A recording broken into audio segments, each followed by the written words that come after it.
Assalamualaikum warahmatullahi wabarakatuh. Shalom, salam sejahtera bagi kita semua. Om Swastiastu, Namo Buddhaya, salam kebajikan. Selamat malam Bapak, izin memperkenalkan diri. Taruna Madya Politeknik Imigrasi Angkatan 23. Nama Husefian Takarul Siotang, Prodi Administrasi Keimigrasian B. Izin Bapak, pada kesempatan ini saya akan mempresentasikan tugas kepemimpinan terkait kasus kegagalan seorang pemimpin yang efektif dalam hal perbaikan jalan di Provinsi Lampung. Dilansir dari CNN Indonesia, pada hari Jumat 5 Mei 2023, Presiden Joko Widodo bersama dengan Menteri PUPR Basuki Hadi Mulyono, Menteri BUMN Erick Thohir, dan Menteri Perdagangan Zulkifli Hasan beserta rombongan tiba di Provinsi Lampung untuk meninjau jalan di sejumlah daerah pada provinsi tersebut yang sebelumnya menjadi tenar di media sosial.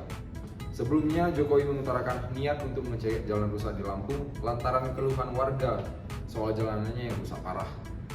Presiden mengingatkan pemerintah daerah untuk mengedepankan pembangunan infrastruktur. Dia memahami pemerintah daerah punya keterbatasan anggaran untuk membangun jalan. Namun jalan menjadi salah satu infrastruktur fundamental dalam penentuan harga sembako di pasar. Jokowi mengatakan infrastruktur terutama jalan menjadi bagian penting dalam pembangunan daerah. Hal itu karena jalan akan berdampak pada distribusi logistik, termasuk bahan makanan. Presiden memerintahkan Kementerian PUPR untuk membantu memperbaiki jalan rusak yang ada di Provinsi Lampung. Kementerian PUPR sendiri menyiapkan dana sebesar 625 miliar untuk mengambil alih perbaikan ruas jalan di Provinsi Lampung.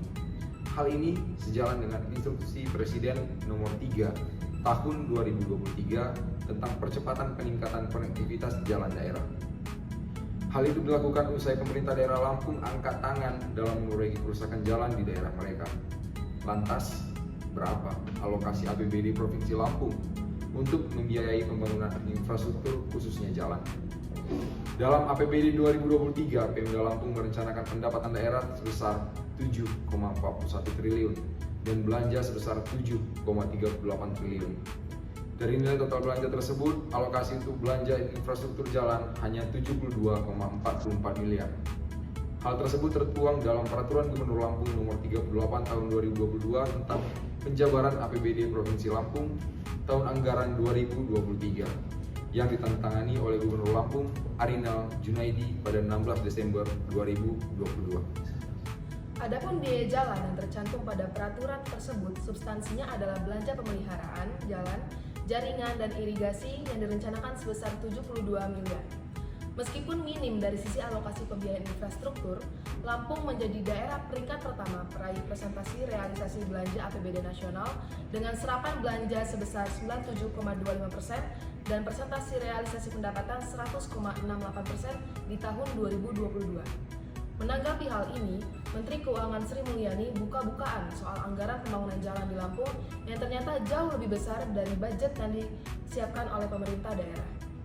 Menteri Keuangan kemudian merilis rincian anggaran pembangunan jalan, baik tol maupun non-tol di Lampung yang secara garis besar anggaran pembangunan jalan bersumber dari APBN maupun APBD. Dari APBN, transfer dana dari pemerintah pusat ke pemerintah daerah untuk pembangunan jalan pada tahun 2023, provinsi, kabupaten maupun kota di seluruh Lampung mencapai 402,3 miliar. Dari APBD, program penyelenggaraan jalan APBD 2023 di provinsi, kabupaten maupun kota di seluruh Lampung mencapai 2,16 triliun. Khusus Provinsi Lampung sendiri mencapai 886,8 miliar. Menteri Keuangan juga menambahkan bahwa jalan di Lampung ditopang oleh pembangunan tol Sumatera di mana negara sudah menggelontorkan anggaran untuk memberikan penyertaan modal negara dan jaminan kepada PT Utama Karya selaku BUMN yang ditugaskan untuk membangun jalan tersebut. Berdasarkan peristiwa ini, terjadi kegagalan seorang pemimpin dalam memperbaiki jalan sebagai salah satu infrastruktur penting di daerahnya. Yang dalam hal ini berperan penting yaitu Gubernur Lampung, Bapak Arinal Junaidi sebagai pimpinan pemerintah daerah Lampung.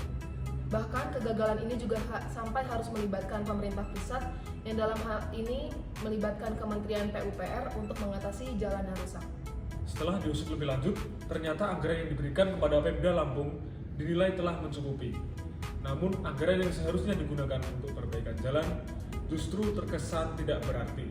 Seharusnya Sebagai seorang pemimpin, seorang harus mampu menggunakan anggaran yang diberikan untuk pembangunan berkelanjutan. Seorang pemimpin harus mampu menggunakan anggaran tersebut dengan tepat, efektif, dan efisien, tanpa ada penyelewengan dana demi keperluan sepihak. Hal ini menjadi perhatian khusus bagi Gubernur Lampung sekaligus juga menjadi teguran keras atas kegagalan yang telah terjadi di Provinsi Lampung. Berdasarkan kasus ini, Gubernur Lampung gagal menerapkan salah satu transformasi penting yang harus dilakukan oleh seorang pemimpin, menurut John C. Maxwell, yaitu wewenang jabatan menjadi wewenang moral. Banyaknya kerusakan jalan dan infrastruktur yang tersebar di Kota Madya dan beberapa kabupaten pada Provinsi Lampung menjadi bukti nyata kegagalan Gubernur Lampung dalam memimpin provinsinya. Kerusakan jalan dan infrastruktur tersebut tentu menyebabkan banyak kerugian bagi masyarakat, seperti keterlambatan distribusi logistik, kecelakaan lalu lintas, dan berbagai dampak buruk lainnya. Dampaknya akan menghambat pertumbuhan ekonomi masyarakat itu sendiri. Hal ini berkaitan dengan wewenang jabatan yang disalahgunakan oleh Gubernur Lampung, di mana dia hanya berorientasi pada ekstensi jabatan yang saat ini diemban untuk mencari keuntungan sepihak serta membangun dinasti kepemimpinan yang berpihak kepadanya. Seharusnya Gubernur Lampung harus mampu menggunakan jabatannya sebagai alat untuk mewujudkan tanggung jawab moralnya selaku pemimpin.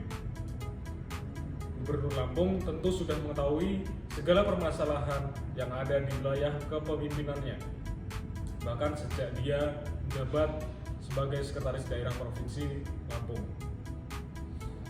Perbuatan, sikap, dan kewajibannya selaku seorang pemimpin harus menunjukkan akhlak dan budi pekerti yang peduli terhadap segala permasalahan yang ada, karena beliau adalah seorang pemimpin yang telah dilantik secara sah oleh Presiden menurut peraturan dan hukum yang berlaku. Cukup sekian yang dapat kami sampaikan, kurang lebihnya mohon maaf. Wassalamualaikum warahmatullahi wabarakatuh.